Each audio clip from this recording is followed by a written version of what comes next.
नमस्ते। आज पूरे 1 महीने के बाद मैं वीडियो देने फिर से शुरू की हूँ। कुछ प्रॉब्लम की वजह से मैं लॉन्ग वीडियो नहीं दे पा रही थी। तो आज की मुद्दा आप समझ ही रही है कि मैं किस विषय में लेके बात करूँगी और रह क्या गया है, इस मुद्दे पे ही मुझे बात करना पड़ेगी। कुछ आवाज़ें दर्शकों तक मैं पहुँचना चाहती हूँ। तो मैं भी मैं पैरामेडिकल हेल्थ वर्कर से रिलेटेड हूँ। मैंने पिछले साल में पास आउट किया है, ये मेरा डिग्री है। ये मेरा लैब टेक्नीशियन कोर्स का डिग्री है, डीएमएलटी कोर्स। लैब टेक्नीशियन का मतलब ये होते हैं कि अ, हर बीमारियों का जांच पड़ताल करना, चाहे वो हार्मोनल डिजीज़ हो या फिर कुछ और डिजीज़ हो जो बाहरी जंग से फैलते हैं। तो मैं भी कलकत्ता की रहने वाली हूँ और मैं भी जो सर्टिफिकेट मैं अपने हाथ में थाम के बैठी हूँ, ये कोई मामूली सर्टिफिकेट नहीं है। अगर मैं इसे खोलूँगी और मैं इसे दिखाऊँगी, तो आप लोग देखेंगे कि इसमें परसेंटेज मुझे कितना मिला है। लेकिन आज ये सर्टिफिकेट का कोई भी कीमत इस राज्य में, इसको वेस्ट बंगाल के नाम की कोई राज्य में वैल्यू ही नहीं है। 8 अगस्त को मिडनाइट पे आरजी मेडिकल कॉलेज में जो महिला डॉक्टर के साथ सामूहिक बलात्कार और हत्या हुई है, उससे सारे कोलकाता शहर नहीं, पूरा पश्चिम बंगाल राज्य नहीं, पूरा सारे देश और दुनिया हिल चुके हैं। लोग दंग हो चुके हैं। सहम सी गई है कि एक हॉस्पिटल में, जिस हॉस्पिटल को लोग चिकित्सालय मानते हैं, मंदिर मानते हैं, ईश्वर का दरवाज़ा मानते हैं, ईश्वर का जगह मानते हैं, वहाँ की एक कर्मचारी डॉक्टर के साथ, एक महिला डॉक्टर के साथ नाइट शिफ्ट की ड्यूटी के दौरान उस लेडी डॉक्टर के साथ 15 से लेके 20 लोग उसके साथ दुष्कर्म किया। फिर बहुत ही निर्मम तरीके से, बहुत ही ब्रूटली उसे मर्डर किया। पोस्टमार्टम रिपोर्ट जब आए हैं, सर से लेके पाँव तक पूरे जख्मी जख्मी है। एक देश में एक महिला के साथ, एक महिला डॉक्टर के साथ इस तरह का घिनौना वारदात हो जाती है। फिर पोस्टमार्टम की रिपोर्ट में ये डिक्लेयर किया जाता है कि 150 ग्राम सीमेन was found in her vagina। एक रेप विक्टिम को इस तरह से एक्सपोज करना, ये जायज़ है कि ये नाजायज़ है, ये करना चाहिए कि नहीं करना चाहिए, मैं इस मुद्दे में बात नहीं करूँगी। फिर उसको मारने की दुष्कर्म के बाद उसको इतना तड़पा तड़पा के मारे हैं कि उसका गला दबा दिया गया है कि उसकी आंखों से खून आ गया था। उसकी पूरे बदन पे 113 काटने का दांतों से काटने का निशान पाया गया है। उसका पेल्विक बोन तोड़ दिया गया है। उसका नाखून उखड़ दिया गया है। आप सोचिए, जब जब किसी न किसी देश में किसी औरतों के साथ बलात्कार जैसा घिनौना वारदात होते हैं, इतना बेरहमी कौन कैसे हो सकता है कि उसे मारने के लिए इस बेरहमी का रास्ता अपनाना चाहिए। 2019 में प्रियंका रेड्डी, जो वेटरनरी डॉक्टर है, अपना घर आते वक्त उसे रास्ते से किडनैप किया गया है, जहां वो स्कूटी पार्किंग करते हैं। वो चारों के चारों जो गुनहगार थे, पुलिस ने उसे 4 दिन के अंदर पकड़ लिया था। पूरा केस को, मामला को सुलझा दिया था। छठे दिन लोगों की मांग से डीएसपी ने ऑन द स्पॉट उन चारों को इनकाउंटर कर दिया। इसी तरह जल्दी से जल्दी आरोपी को ढूंढ के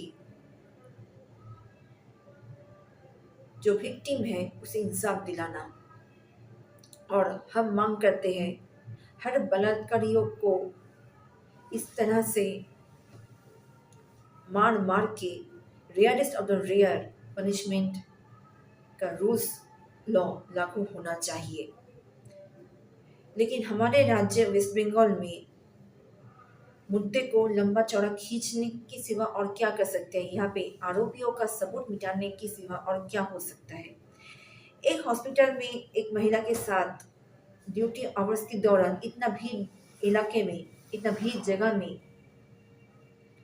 रेप और मर्डर जैसे केसेस सुनने को मिलते हैं, तो पुलिस ने अभी तक सीसीटीवी की बात ही नहीं कही है। सीसीटीवी का सवाल ही नहीं पैदा किया है। एक सेमिनार रूम में जहाँ पे वहाँ का स्टाफ कुछ दौरान ड्यूटी करते वक्त रेस्ट लेते हैं, वही उस वारदात लेडी डॉक्टर के साथ होते, 31 वर्ष की लेडी डॉक्टर के साथ होते हैं। किसी को कानो कानी खबर नहीं है। मानो कि उस दिन जो लोग आर्चिक और मेडिकल हॉस्पिटल में मौजूद थे, सब लोग लेडी डॉक्टर के साथ यही करना चाहते हैं क्या? क्या पुलिस, सीबीआई नादान बन के घूम रहे हैं? हम पब्लिक को उल्लू बना रहे हैं। एक सीधा साधा केस को ये लोग सुलझा नहीं पा रहे हैं। आज 19 अगस्त हो गया है। पूरे आरोपी कौन है कोई नहीं जान पाया है। जब ये खबर मिली थी उसके घर वालों को, तो उसे झूठ बोल के अस्पताल लाया गया है उसके माँ बाप को कि आपकी बेटी ने आत्महत्या की है, आप लोग जल्दी आइए। जब लोग पहुंचे तो अपनी बेटी की शव को देखने से भी रोका गया था। ये कहाँ का कानून है, क्या आप बता सकते हैं? परिवार में एक जवान बेटी की हत्या हो जाती है, गैंग रेप हो जाती है, उसके परिवार को उसका शव देखने से रोका जाता है। उन लोगों को 2.5 से 2 घंटे वेटिंग पे डाल दिया गया, फिर जाके उनका बेटी की शव को देखने का इजाज़त मिली है। क्या उस जगह को तोड़फोड़ करना सही है क्या? सबूत ढूंढने की वजह से ये लोग सबूत मिटाने की कोशिश कर रहे हैं। फिर हम लोग वेस्ट बंगाल में कहाँ सुरक्षित हैं? मैं भी हेल्थ वर्क से रिलेटेड हूँ, मैंने भी कोर्स किया है। मुझे हॉस्पिटल और लैब में सीवी देने से भी डर लगता है। कहीं मुझे नौकरी देने के नाम पे मेरे साथ भी ऐसा दुष्कर्म किया है, या मेरी जगह और किसी और लड़की के साथ ऐसा ही हो तो क्या मैं अपने आप को खुशकिस्मत समझूंगी कि इतना पढ़ाई लिखाई करने के बाद मैं आज घर बैठे बेकार हूँ? कम से कम नौकरी करते वक्त मुझे तो ये डर तो महसूस नहीं होगा कि मेरे साथ सामूहिक बलात्कार होंगी। क्या यही भविष्य मैंने देखा है? क्या आप लोगों ने इसे भविष्य देखा है कि पढ़ेंगे लिखेंगे नौकरी मिलेंगे, लेकिन नौकरी मिलते वक्त नौकरी के दौरान आपके साथ कोई अनहोनी घटना घट जाए? कभी ऐसे कोई भी कल्पना में सोची नहीं गई थी। ये हमारे पश्चिम बंगाल के लिए एक काला इतिहास है, जहाँ पे एक 31 वर्ष की डॉक्टर के साथ इस तरह से बेरहमी होता है। उम्मीद भी नहीं किया जा सकता है। आप लोग कितना प्रोटेस्ट करेंगे, कितना आप लोग सड़क पे आंदोलन करेंगे? 1 दिन, 2 दिन, 3 दिन, 4 दिन, फिर छठे दिन अब सब लोग अपने अपने काम में व्यस्त हो जाएंगे। ये मामला पुलिस खींचते खींचते भूल जाएंगे। सोचिए, उस माँ के बारे में सोचिए जो अपनी बेटी को इतना बेटी की इतना सपना देखे है, और बेटी को डॉक्टर बनाना, एक काबिल डॉक्टर बनाना, ये कोई मामूली बात नहीं है, ये गर्व की बात है। वैसे भी भारत में डॉक्टर की कितनी कमियां हैं। आज डॉक्टर भी मांग करते हैं कि हम लोग डॉक्टर बनने की लिए कस्में खाते हैं कि पेशेंट जिस हालत में होंगे हम लोग कहीं भी रहेंगे, जहाँ कहीं भी रहेंगे, किसी भी वक्त हम लोग आ जाएंगे पेशेंट का इलाज करने के लिए। लेकिन आज डॉक्टर की सुरक्षा कौन लेंगे? बहुत आश्चर्य बात है कि मैं जिस कॉलेज में पढ़ती थी, जिस इंस्टीट्यूट में मैं जाया करती थी, वहाँ पे हर एक फीमेल स्टूडेंट को ही बोला जाता है कि आप लोग कुर्ती लंबा पहन के आइए। आपकी कुर्ती का लंबाई घुटनों से नीचे होना चाहिए और आप दुपट्टे के बिना क्लास में एंट्री नहीं कर पाएंगे। वाह, क्या सोच है! इंस्टीट्यूट जो चलाते हैं वो लोग लड़के को सिर्फ कंट्रोल की वजह से लड़कियों की पहनावे पे सवाल खड़े करते हैं कि आप लोग हमारे क्लास में दुपट्टे डाल के आइए और आपकी कुर्ती का लंबाई घुटनों के नीचे होना चाहिए। वाह, इससे बेहतर है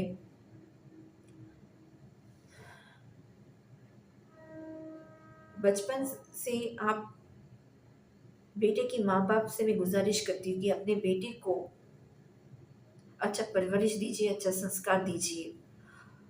बचपन से ही औरतों का इज्जत करना सिखाइए। औरतें की ड्रेस को लेके क्रिटिसाइज, टॉन्टिंग या फिर कुछ गलत कमेंट करना बुरा बात है, ये उसके दिमाग में बैठाइए। ऐसा मत कहिए कि लड़कियों की तरह बात मत करो, लड़कियों की तरह रो मत, तुम मर्द हो, मर्द बनो। नहीं, अगर छोटे बच्चे को रोना आता है, वो अपनी माँ की तरह रोए।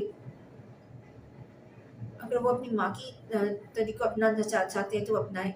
ऐसा मत कहिए कि अपनी माँ जैसा मत बनो, बाप जैसा बनो। तब तो औरतों का तो इज्जत ही नीलाम होते रहेंगे। आज भी औरतों की कपड़े को लेके कितना कुछ सुनना पड़ते हैं। अगर आपकी साड़ी से आपका ब्रा का एक स्ट्रैप निकल जाते हैं, उसी दौरान आपके आसपास के लोग वो बोलते हैं कि आपका ब्रा का स्ट्रैप संभालिए बहन जी। क्यों? ये क्या कोई बड़ी मुद्दा है क्या? अगर थोड़ा हमारे शोल्डर से, कंधे से ब्रा का स्ट्रैप निकल जाते हैं।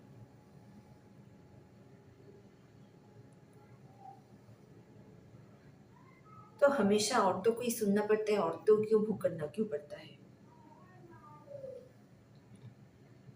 Teach your son from beginning at the age of 5 to self-control instead of restricting your daughters.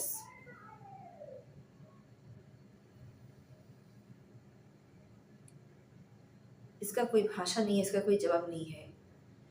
उम्मीद करती हूँ कि हमारे देश में कब बलात्कार जैसे घटना पे रोक लगेंगे, कब हम बेटियां, हम लड़कियां, हम बहनें अपने आप को सुरक्षित और आज़ादी महसूस करेंगे।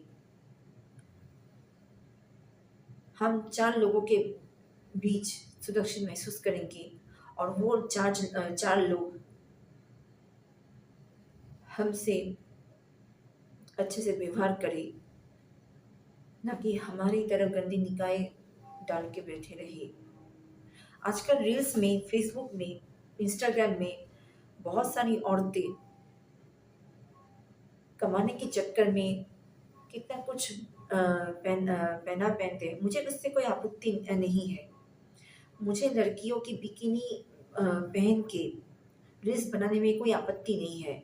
अपना ज़िंदगी है, खुले किताब की तरह जियो। लेकिन एक बात समझ लेना, करता कोई है, दिखाता कोई और है, भुगतना किसी और को पड़ता है।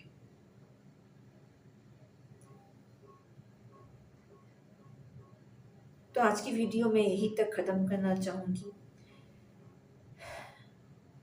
और वीडियो को एंड करने से पहले हमारे 31 वर्ष की जो लेडी डॉक्टर के साथ इतना बुरा हुआ है, उसके परिवार को न्याय जल्द से जल्द मिले। सुप्रीम कोर्ट तक ये आवाज उठी इतना जोरों शोरों से कि हमारी जस्टिस ऑफ इंडिया इस केस को अपने हाथ पे ले और